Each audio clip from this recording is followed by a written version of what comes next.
Hi, my name is Travis Johnson.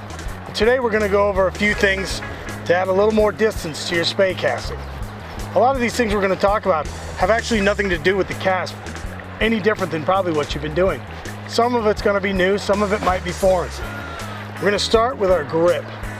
And this is where we start every cast, is how we hold the rod and how we stand.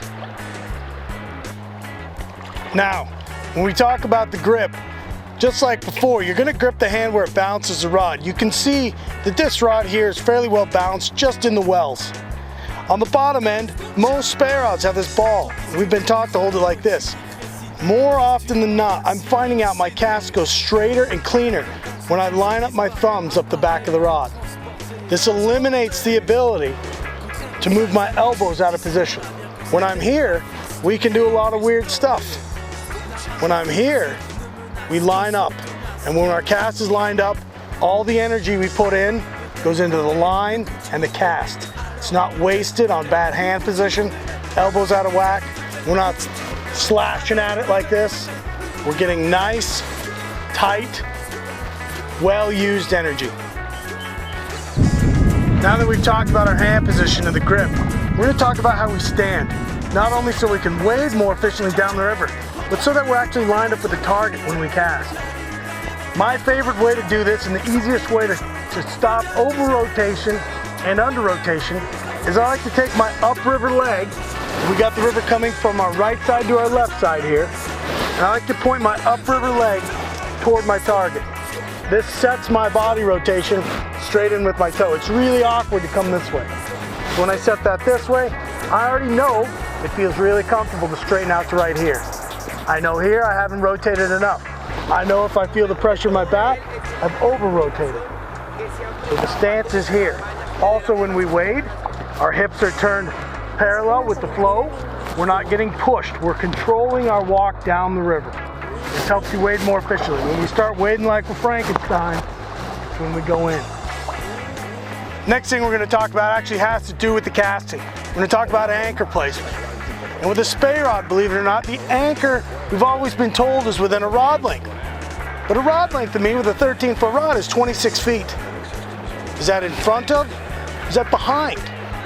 Is that on the side? Which side? There's a lot of questions that come in when you say something's within a rod length. Most of the trout I catch out here are probably within a spey rod length away from me. So when we're talking about relative distance, what I like to ensure is that we're out in front. I want the anchor to the spey cast in front of me where I can see it. There's a couple reasons for this. The further out we put the anchor, the less line's behind us, so we can fish closer to the bank. Second off, if we're talking about distance and really sharp, nice loops, we're gonna put the anchor in front of us because that anchor is what forms the top leg of that loop. I'm gonna do a demonstration in which I make 6 casts. And at the end of this little clip, I want you to tell me which 6 casts you like, the first 3 or the last 3, okay? The first 3 are gonna be anchor behind. Ready? Anchor behind, here we go.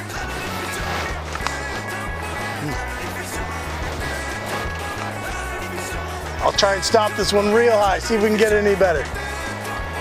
Let's put the anchor in front of us. Even with this wind off my right, you're gonna see a difference. Anchor in front.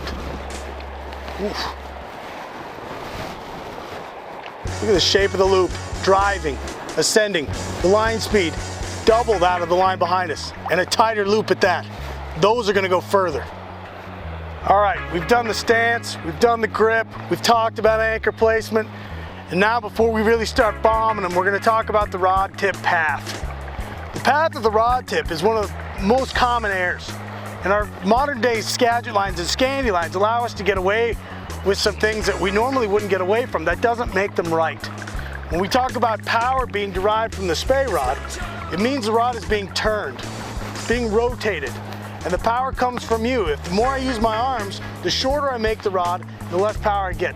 But the better the path of the rod tip, the cleaner the energy into the line.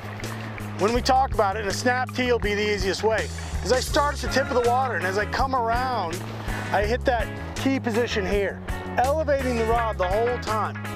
Up, up, up, up, up, up, up, up, up. And look, with my thumbs in line, I know right where to rotate to. We've set that with our stance. All the things we've talked about. Here we go. Yarn's out in front of us. Up, up, up, up, up, up, up, up. Away it goes. It's going to be really easy. Even if it's wind blowing into me, I can do it. If I stay slow and controlled, we can get the cast off.